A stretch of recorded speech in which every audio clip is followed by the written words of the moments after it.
BB Time with B-Boy Bibo. B-Boy Bibo. BB, naranasan mo na ba yung mayroong taong dumating sa buhay mo pero hindi mo pa magawang maipakilala sa mundo? Hindi dahil sa gusto mo siyang itanggi, kundi dahil lubos mo siyang tinatangi. Kasi tama sila. Ang tubig na malinaw ay lumalabo kapag marami ang nakikisawsaw.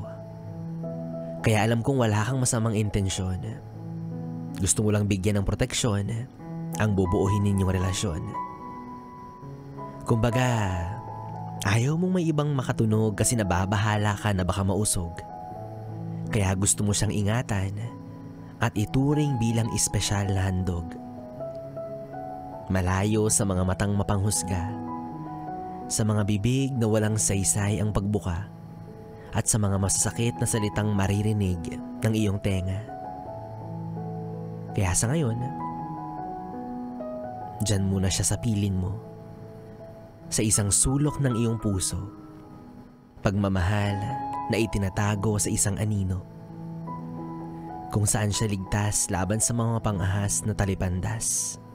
Kung saan siya ligtas hanggang sa dumating ang pagkakataon na sa wakas, malalaman na rin ng lahat ang tungkol sa inyong pag-ibig na wagas. Hindi man ngayon, pero darating ang araw na hindi mo na kinakailangang ikubli ang taglay niyang ganda.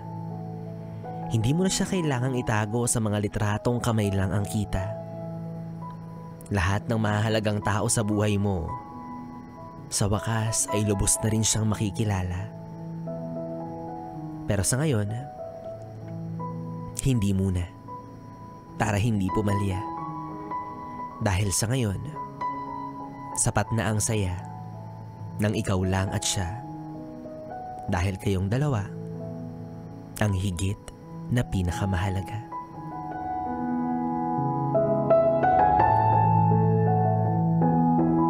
Sus!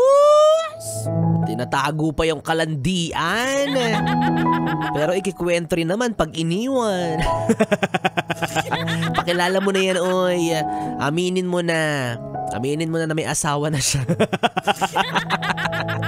Yes, friend. Tuloy-tuloy pa rin ang ating BB Time hanggang mamayang alas 12. Kapiling ako, DJ B-Boy Bibo. Dito lang sa istasyong No Problem, ang 101.1.